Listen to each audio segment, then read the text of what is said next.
Boa tarde, meus queridos, a graça e a paz do Senhor Jesus sobre nossas vidas. Deus é maravilhoso e temos experimentado com Ele muitos cuidados. Nosso Deus é um Deus de amor, um Deus de soberania. Tudo que Ele faz é bom. Você crê assim? Tudo que Deus faz é bom. Mesmo que nós até nem possamos entender o que Deus faz. Mas tudo que Deus faz, pode ter certeza, convicção na sua vida, que o nosso Deus é um Deus soberano e sabe fazer as coisas muito bem. É um Deus de providências, um Deus de amor, um Deus de paz. Por falar em paz, nós precisamos interceder por algumas pessoas, porque entendo eu que a oração, ela exerce três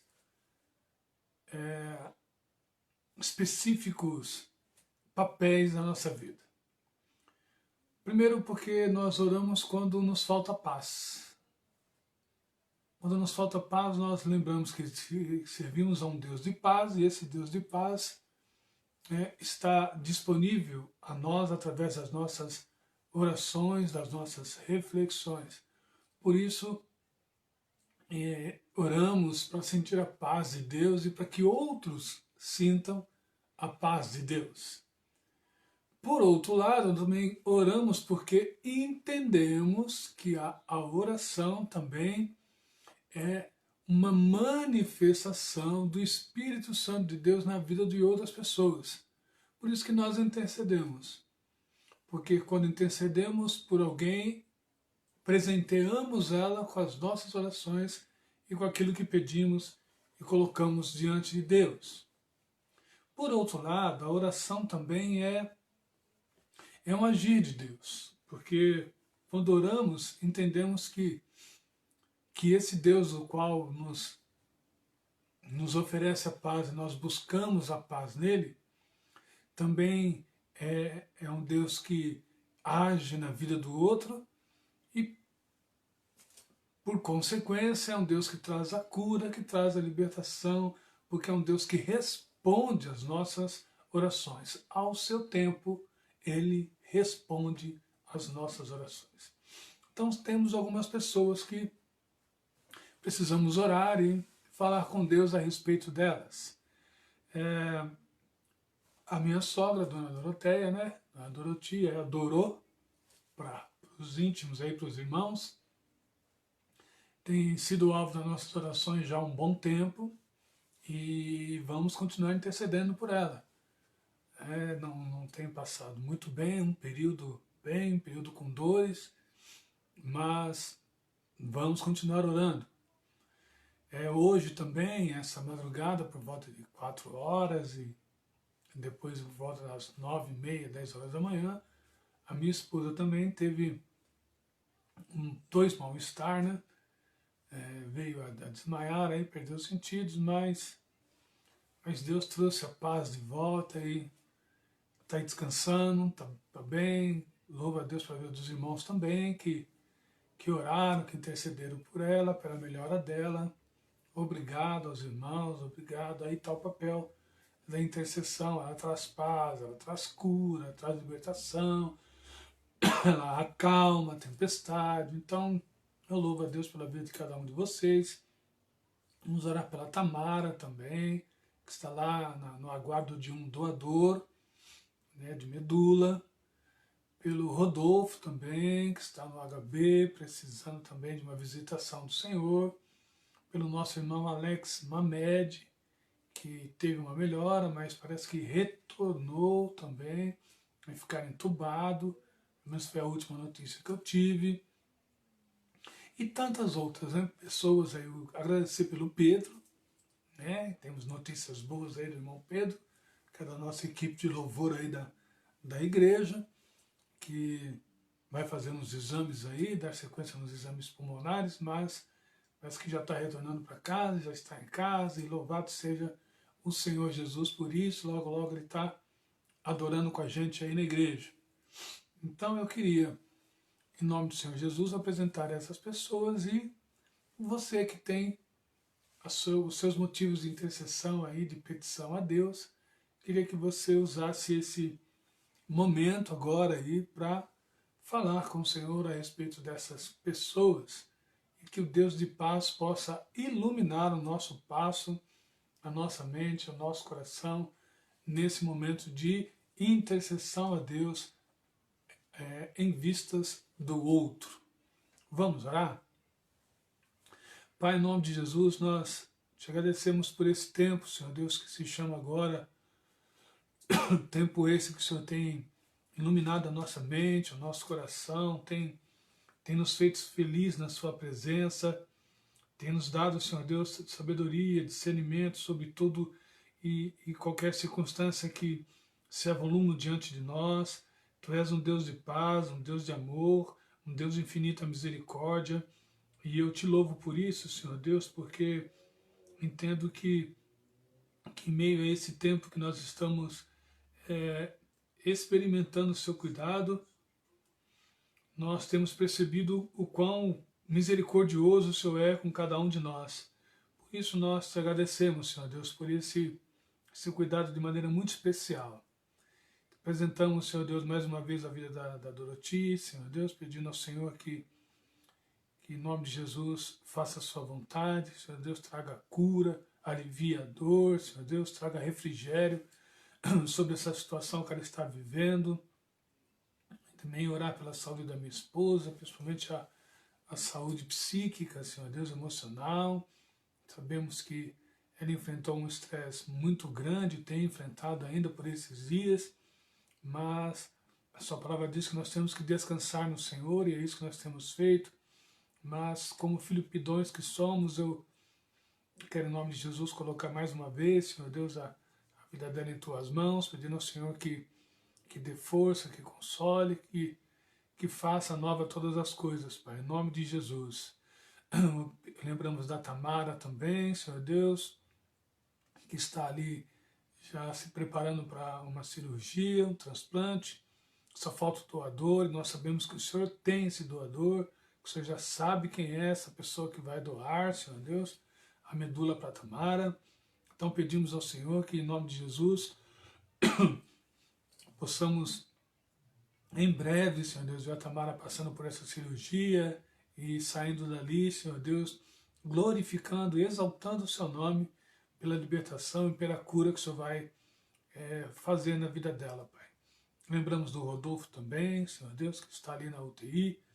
Pedimos ao Senhor também a tua misericórdia, a tua graça, Senhor Deus, a sua guia sobre a vida do Rodolfo, Senhor Deus, gerando ali uma tranquilidade também na irmã Zenaide, que ele possa, em nome de Jesus, Senhor Deus, ter a sua saúde restaurada pelo Senhor, Pai.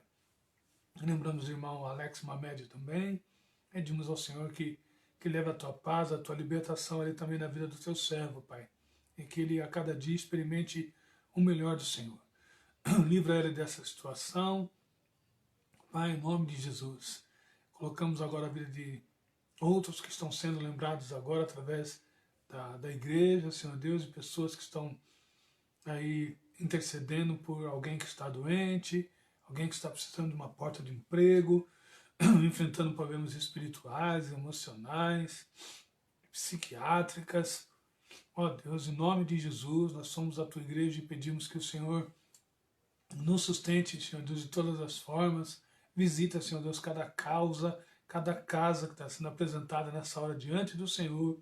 Faça, Senhor Deus, prevalecer a sua vontade, boa, perfeita e agradável, sobre toda e qualquer situação, Pai. Em nome de Jesus. Pedimos também em especial sobre a vida da igreja, Senhor Deus, que mais uma vez faz esse culto online, e nós queremos em breve, Senhor Deus, que o Senhor nos ajude a termos os nossos cultos presenciais, para estarmos ali olhando no olho do outro, Senhor Deus, quem sabe já nos abraçando, já, Senhor Deus, revelando o seu amor, o seu carinho, uns para com os outros, Pai.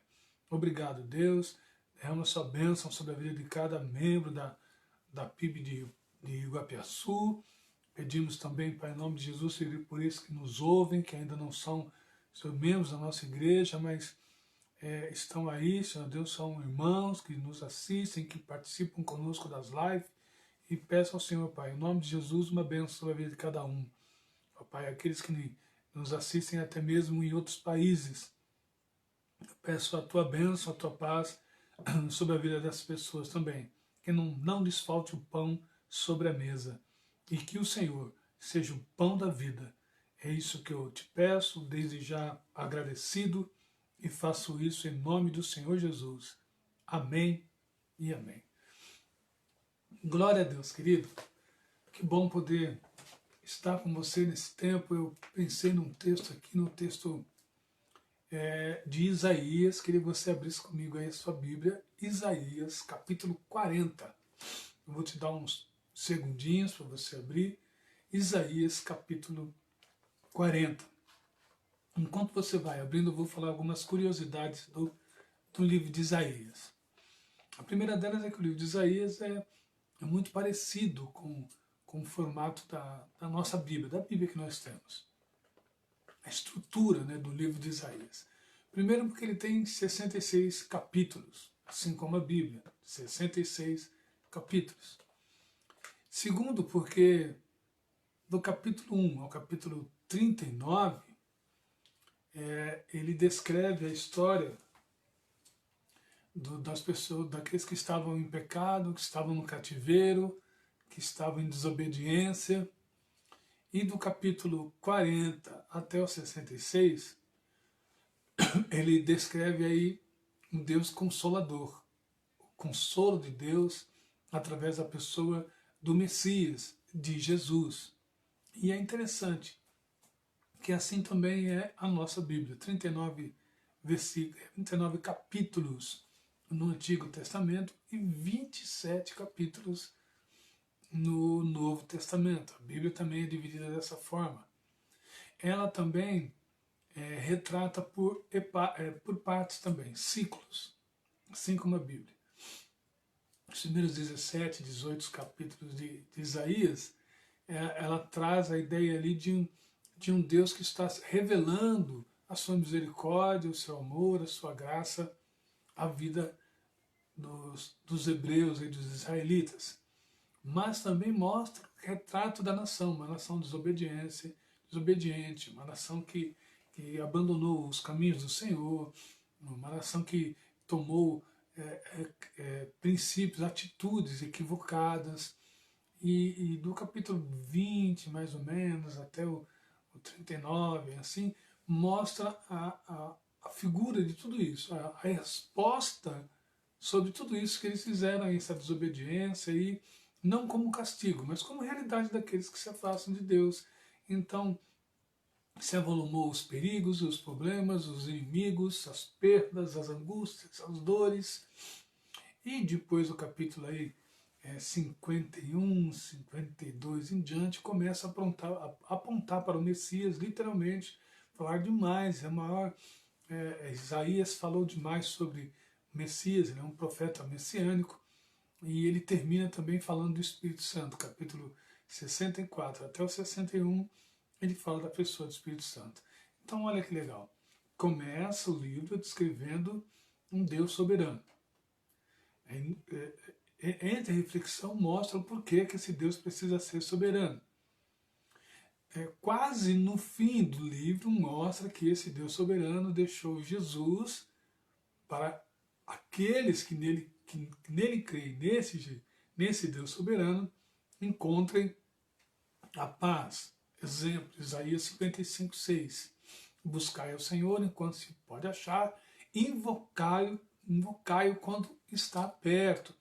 Então, em Cristo nós encontramos o caminho, a direção, o único caminho para chegar a Deus.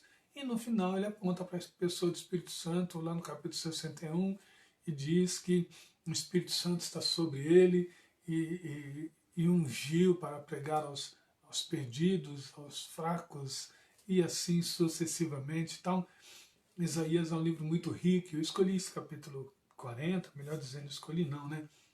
Deus me deu essa bênção de ler Isaías 40 e aprender algumas coisas ali. Então quero que você acompanhe comigo do verso 27 aí até o 31. Isaías 40, 27 ao 31. Diz assim: Por que então, ó Jacó, eu estou lendo na Bíblia Viva, tá bom? Por que então, ó Jacó, você reclama? E por que você se queixa, ó Israel? Dizendo: O Senhor não sabe do meu sofrimento e não atende às minhas justas reclamações. Será que você não sabe? Ainda não ouviu falar que o Deus eterno, Criador de todo mundo, nunca se cansa, nem perde suas forças? Ninguém é capaz de imaginar a grandeza da sua sabedoria. Ele dá força aos cansados e vigor aos fracos e desanimados. Até os jovens se cansam e os moços perdem as forças e caem. Mas os que esperam no Senhor sempre renovam as suas energias. Sobem voando como águias, correm e não se cansam, caminham e não perdem a força. Louvado seja Deus, porque essas expressões bíblicas ela traz essas ideias da soberania de Deus, do poder de Deus e do amor de Deus sobre a nossa vida. E eu queria, em nome do Senhor Jesus, escrever um pouquinho sobre essa questão da soberania de Deus. Dentro desse mesmo capítulo, Isaías vem discorrendo sobre alguns assuntos aí que são extremamente importantes para a gente entender o tamanho do nosso Deus. Aliás, eu podia deixar uma pergunta para você agora. Qual o tamanho do seu Deus? Qual o tamanho do seu Deus? Do Deus que você declara ser o seu Senhor e o seu Salvador. Porque nós vamos ler alguns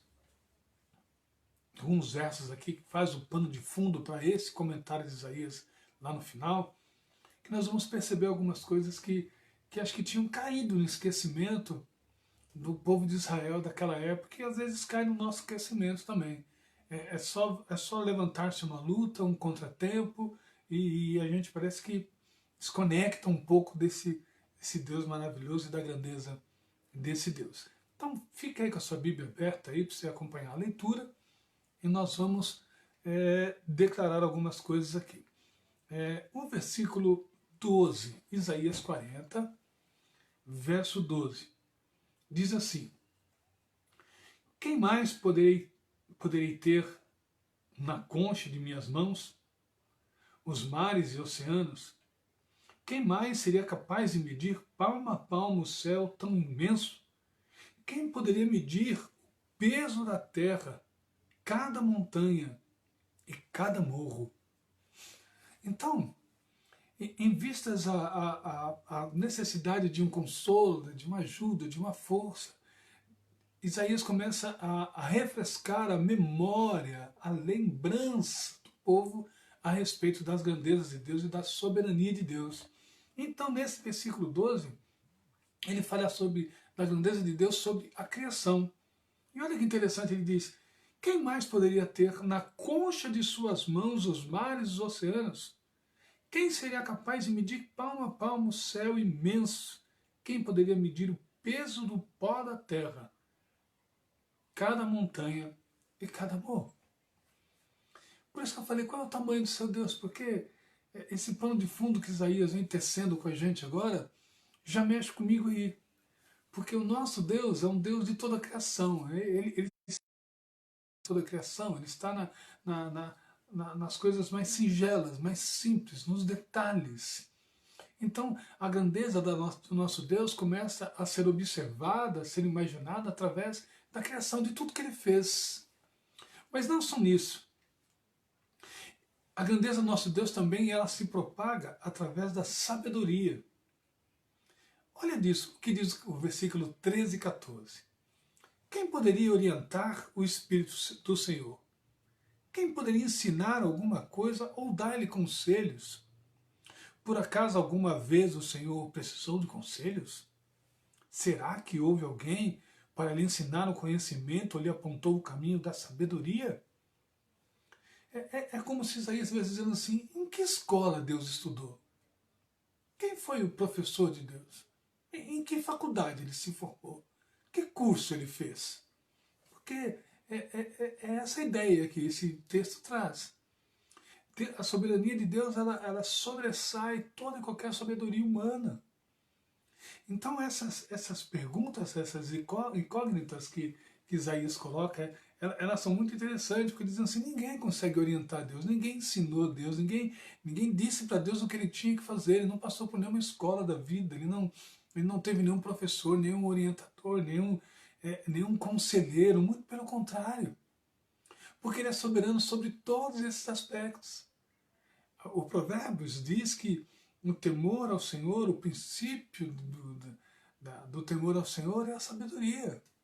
Então olha que legal como o Isaías pega um pano de fundo num contexto das pessoas estavam aflitas, temerosas, porque como eu disse até o capítulo 39, eles estavam sofrendo, passando por dificuldades, por opressão, por até mesmo exílios, e agora Isaías começa a escrever dizendo para eles assim, olha, a soberania de Deus, a grandeza de Deus está sobre a criação, está sobre a sabedoria. E olha o que ele diz no versículo 14, 15, as nações da terra não são nada comparadas com ele, não passam de uma pequena gota num balde, não são nada mais do que pó que sobra numa balança. Ele levanta as ilhas como se fosse um grão de areia. Que legal! Quando a gente percebe que a grandeza de Deus, ela é sobre todas as nações. Então, assim, hoje nós podemos pensar, né, naquela época, na época de Isaías, a gente podia pensar sobre a Babilônia, Deus era maior que ela. Sobre o Estado de Israel, Deus era maior que ela. Sobre todas as nações vizinhas, Deus era maior que todas elas. Atualizando para os nossos tempos, Deus é maior do que os Estados Unidos das Américas, do que toda a América do Sul, do que todo o cosmo. Sabe? Então, essa ideia, a soberania de Deus, ela também ultrapassa as nações. Não há nações, não há poderio, não há afinidade humana, não há realização, não há nenhum conceito de guerra ou fora da guerra que possa superar a soberania de Deus. Que tamanho é o seu Deus?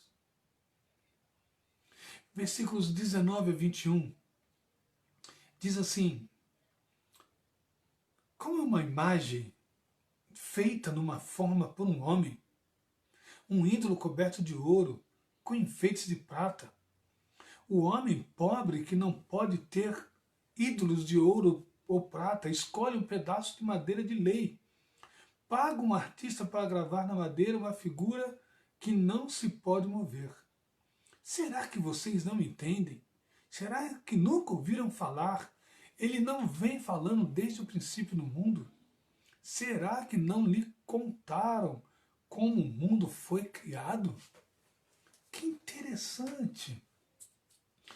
Eles estavam, durante todo o conceito de caminhada, buscando idolatrias, buscando ídolos, né? Buscando riquezas e se entregando a essa riqueza, se tornando escravos por causa dessas coisas, dessas conquistas humanas, efêmeras, passageiras.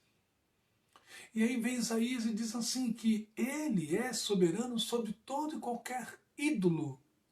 Não há ídolos, aliás o Salmo 115 diz isso, né? Que eles têm olhos, mas não veem, têm mãos, mas não palpam, ouvidos, mas não ouvem, bocas, mas não falam, e vão se tornar iguais a eles, aqueles que o adoram. Sabe, é muito interessante quando nós, às vezes, colocamos as nossas forças, as nossas esperanças em critérios humanos, em expectativas no outro. Nós esperamos do outro porque o outro não tem para nos oferecer, ou se tem para oferecer, não vai satisfazer aquilo que nós precisamos. Isso também é idolatria. É uma forma de nós colocar Deus em segundo plano. É uma forma de nós buscarmos fora de Deus uma esperança, uma vazão para a vida. E é o que o Isaías está dizendo aqui, que ele é soberano sobre todo o aspecto de idolatria. Tudo aquilo que está fora de nós, que não nos traz para perto de Deus, é idolatria. Tudo aquilo que nos circunda, que às vezes nos atrai, que nos afere, isso é idolatria. Por isso que ele está dizendo aqui, os ricos correm atrás do dinheiro, do ouro, da prata. Os pobres que não têm condições de fazer isso, fazem imagens de madeira, pedem para os outros fazer, construir algumas coisas. Ou seja, Deus desconstruído com as próprias mãos. Às vezes nós levamos a vida assim, sabe, esmurrando o vento, como diz lá Salomão em Eclesiastes, em busca de coisas que não acrescentam nada na nossa vida. Talvez nós enfrentamos algumas dificuldades em momentos de angústia, de luta, para a gente voltar para Deus, porque a gente se perde no caminho, se perde com aquilo que a gente tem, se perde com aquilo que a gente sonha, que a gente busca. Eu digo isso no campo material, né?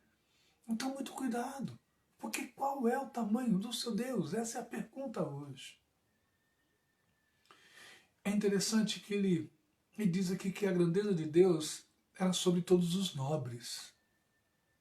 Versículo 22 diz assim: quem é que está assentado no seu trono, acima do círculo da terra? Para ele, os habitantes são tão pequenos como gafanhotos. Ele estende os seus céus como uma cortina e faz dos céus a sua tenda para neles morar. Ele humilha os poderosos. Ele reduz a nada os que fazem as leis na terra. É interessante isso. Como muitas vezes nós, como eu falo, os meros mortais, os homens, achamos que temos poder. Aliás, tem alguns que até se acham semideus. Esse texto também me faz lembrar que às vezes nós também agimos assim. Às vezes nós achamos que a nossa força, a nossa condição física, mental, intelectual, bíblica, nos faz melhor que o outro. Nos remete mesmo até mesmo a essas inconsequências de achar o que temos e o que nós somos, né, nos faz melhor ou melhores. Então, esse pano de fundo que Isaías vem tecendo leva para essas 5 convicções. A primeira é que a grandeza de Deus é sobre toda a criação.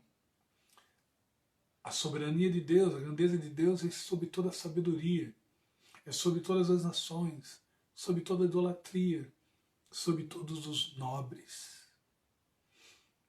Mas ele usa esse pano de fundo como doutrina da soberania de Deus. Mas por quê? Por que e para que ele usa esse texto, essa argumentação de soberania de Deus sobre tudo? Qual era a intenção de Isaías? O que o Espírito Santo estava colocando no coração dele? E aí eu me despertei para outras coisas e eu percebi por que Deus está então dizendo, revelando esse amor tão grande, esse tamanho imensurável dele sobre nós. Porque olha, presta atenção no versículo 27, diz assim: por que então, ó Jacó, você reclama e por que você se queixa dizendo: o Senhor não sabe do meu sofrimento e não atende às minhas justas reclamações? O povo reclamava de Deus. O povo tinha 2 princípios extremamente negativos. Um deles é que eles achavam que Deus era indiferente à dor deles. Por isso que ele diz ali: Deus não se importa com a minha dor, não se importa comigo. Eu já ouvi muitos crentes dizendo: meu problema é tão pequeno que acho que Deus não vai se importar com ele. Deus é um Deus muito ocupado, tem muitas coisas para fazer, muitas outras pessoas com outros problemas maiores do que o meu. Ele não vai se importar comigo, esse probleminha que eu estou enfrentando. Às vezes nós agimos assim, exatamente assim. Reclamamos e se queixamos de Deus porque dizemos a Ele que Ele não sabe do nosso sofrimento e não se atenta às nossas justas reclamações. Então, se por um lado nós achamos Deus indiferente às nossas lutas, às nossas dores, às nossas inseguranças, por outro lado nós achamos Deus também injusto. Porque olha o que ele diz no texto aqui. Não atenta às minhas justas reclamações. É como se nós estivéssemos dizendo para Deus, eu mereço tal coisa que eu estou te pedindo e o Senhor não me dá. Não me dá porque não me ama como um no outro. Não me dá porque não se importa comigo como se importa com a dor do outro. Então olha como, em poucas palavras, Isaías ele declara o caráter de cristãos, de homens e mulheres tementes a Deus, que por vezes julgam Deus indiferente e injusto. Sabe, a vida vai passando e vai nos ensinando a cada momento como é bom, como é maravilhoso servir a Deus e como a gente aprende com as coisas de Deus. A palavra de Deus, ela caminha sobre a minha vida, de modo particular, assim, é muito profundo, né? E eu sei que na sua também. Sei que você também já ouviu coisas, frases de Deus, palavras, pregações. Sei que você já ouviu coisas maravilhosas da parte de Deus. Então eu queria que você pensasse assim, se tudo coopera para o nosso bem, por que a gente então é tão inseguro? Se Jesus promete lá em Mateus capítulo 11, 28, que nós temos que estamos cansados, sobrecarregados, Ele vai nos aliviar, por que a gente não busca esse alívio e descansa nele? Hein? Por que lá em 1 Pedro 5, o próprio autor ali da carta de Pedro diz que a gente tem que lançar sobre ele toda a nossa ansiedade e a gente vive aí estressado, ansioso e às vezes até depressivo diante das lutas? Qual é a grandeza do nosso Deus? Como que a soberania dele funciona? Esse Deus que criou todas as coisas, que está no comando de tudo, que cuida de tudo, é um Deus em nós, um Deus sobre nós, um Deus para nós. Como é que isso funciona aí na sua cabeça? Porque eu olhar para esse versículo 27, eu vejo muitos crentes caminhando sobre eles, sem nenhuma imposição, não. É isso mesmo. Tem muitos crentes que às vezes transferem para Deus esse sentimento de indiferença, de injustiça. Acha porque, muitas vezes porque se acha melhor, ou às vezes se acha pior, sabe, sentimentos banais. Não perceberam ainda não só o poder, mas o tamanho, a grandeza, a soberania de Deus que está sobre nós. Por outro lado, eu vejo algumas coisas aqui que são extremamente importantes. Versículo 28 e 29 diz assim: será que você não sabe? Ainda não ouviu falar que o Deus eterno, o Criador de todo o mundo, nunca se cansa e nem perde a sua força, e ninguém é capaz de imaginar a grandeza da sua sabedoria? A ideia aqui é, nada foge do controle de Deus. Será que você nunca ouviu falar nisso? Será que você nunca prestou atenção nisso? Nada, olha, esse texto, você não sabe, você nunca ouviu falar que o Deus eterno que criou todas as coisas, Ele não pode ser pego de surpresa. Ele é um Deus que está disponível, Ele é um Deus que age e ninguém muda, porque o próprio Isaías diz que agindo Deus ninguém pode mudar. Por outro lado, no versículo 30, que eu li aqui, diz o seguinte: até os jovens se cansam e os moços perdem as forças e caem. Que interessante isso. O Deus que cuida de tudo, cuida também de você. Aqui tem duas ideias dentro desse versículo. É que os que estavam agora levando cativo Israel era um grupo mais jovem de inimigos. Por isso que o texto diz que os jovens não se cansam. Ou melhor dizendo, os jovens se cansam e os moços perdem as forças e caem. A ideia é que esse que estava agora levando eles para o cativeiro e mantendo eles no cativeiro era um grupo de jovens de inimigo que eles iam se cansar e iam cair e se perder pelo caminho. Por outro lado, tem um duplo entendimento aí. Por outro lado, diz assim, ó, esse Deus, Deus soberano, ele é tão soberano em si mesmo e sobre todas as coisas, que ele pode ser comparado com os jovens. Os jovens estão na sua vitalidade. Eles vão, eles fazem, eles conquistam, mas vai chegar uma hora que eles vão cansar, e vão fadigar, vão cair, e vão desistir. O nosso Deus não. O nosso Deus é incansável. Ele é imutável, soberano sobre todas as coisas. Aleluias! Glórias a Deus! E o versículo 31 diz o seguinte: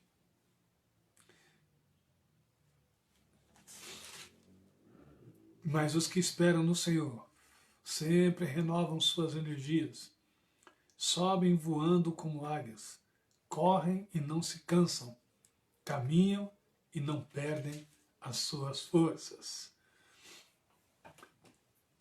Aonde está a sua esperança? Como você tem esperançado a vida?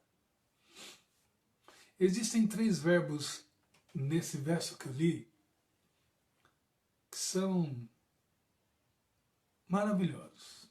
Percebe aí?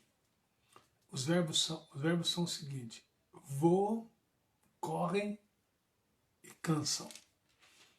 Voam, correm e andam. Melhor dizendo, voam, correm e andam. Os 3 versos. E 3 verbos, melhor dizendo. E eles estão em ordem decrescente, uma ordem inversa. O correto aqui, talvez se eu e você estivéssemos escrevendo, seria: e esses que esperam o Senhor, eles andam, eles correm até voar. Talvez seria essa a ideia, porque dá a ideia de conquista, de ir longe. Mas não. Isaías inverte a expressão, ele diz que eles voam, eles correm, eles andam.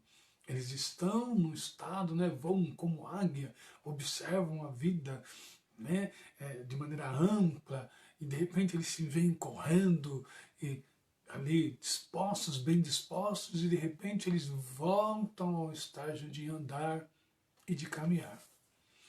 Sabe que Deus me revelou, Deus falou no meu coração aqui? A questão de terminar no andar é porque nós caminhamos, nós andamos todos os dias. E isso tem se tornado uma rotina. Andar, caminhar, é uma rotina muitas vezes cansativas e até que nos levam ao desânimo. Exemplo, todo dia, o mesmo percurso para o trabalho, para a escola, para levar o filho na escola, no supermercado, açougue, coisas do cotidiano. E muitas vezes a gente está cansado por causa dessas rotinas. E essa nossa caminhada vai nos exaustando. Sabe? Às vezes, no caminho de um hospital, em busca da cura de um doente, da libertação de um doente, quando nós lá chegamos, as notícias são as mesmas, ainda precisamos caminhar mais um pouco, precisamos retornar para casa, ainda sozinhos, sem o nosso ente querido. Muitas vezes caminhar na vida esperando que a conversão de um marido, de um filho, a mudança de uma situação, talvez caminhando em busca de um emprego, sem consegui-lo. São tantas as caminhadas que nós fazemos e são tão evasivas às vezes, são tão sem resultados, são tão rotineiras, tão desanimadoras. Mas quando for assim, eu quero te dar um toque. Quando sua caminhada estiver assim, descanse na grandeza de Deus. Lembre-se de tudo que esse texto diz para a gente. Ele é grande sobre tudo. Não há nada que a gente possa pensar como ser humano que Deus já não pensou antes. Não há nada que a gente possa desejar ou fazer que Deus já não tenha criado. Não há sabedoria humana que possa sobressair a sabedoria divina. Não há ação mais poderosa sobre a nossa vida do que a ação de Deus. Por isso, meu irmão, minha irmã, descanse no Senhor. Descanse na sua soberania e no seu poder. Aqueles que esperam no Senhor encontrarão descanso. Que Deus te encontre num tempo de esperançar novamente. Esperançar é um verbo que abrange todos os lados e todos os objetivos da vida. Que Deus faça isso contigo e gere no seu coração a necessidade de esperar nele os escapes da vida, a força que lhe falta, a segurança para te manter em pé e a convicção de que a grandeza, a soberania de Deus está disponível a cada um de nós. Louvado seja o Senhor Jesus. Eu quero terminar com uma palavra de oração. Quero terminar orando, falando ao Senhor e dizendo a você, meu irmão, minha irmã, que Deus é soberano sobre nós e Deus é poderoso sobre a nossa vida. E louvado seja o Senhor Jesus por isso. Vamos orar? Pai, em nome de Jesus, eu te louvo por cada vida que participou comigo dessa live e que ouviu, Senhor Deus, essa reflexão bíblica, essa expressão, Senhor Deus, de Isaías, que demonstra para nós a sua soberania, o seu poder sobre cada momento de nossa vida. Obrigado, Deus. Obrigado porque Tu és um Deus que renova a força, que alivia o fardo, que nos pega no colo. Tu és um Deus sobre nós e nós não podemos nunca nos esquecer disso. Por isso não importa o momento que meus irmãos estejam enfrentando, a dificuldade que eles estejam enfrentando, que eles continuem convictos, firmes, de que o Senhor está aí com eles agora, fortalecendo a fé, dando discernimento e sabedoria que vem do alto, e que eles possam experimentar o poder do Senhor. Manifesta a eles o Teu amor e a Tua graça. Que seja uma semana de bênção, bênção sem medida, sobre a vida de cada um de nós. E que seguros possamos estar na soberania de Deus, descansando sempre nela, e confiantes que tudo dará certo se nós nos entregarmos ao Senhor. Obrigado, Pai, por esse tempo. Nós oramos assim, desde já agradecidos, porque oramos no nome que é acima de todo nome, nome santo, bendito e poderoso do Senhor Jesus. Amém e amém. Graças a Deus. Fique na paz do Senhor e Deus te ajude nessa caminhada. E olha, mantenha-se firme na soberania de Deus. Até a próxima. Fique com Deus. Amém.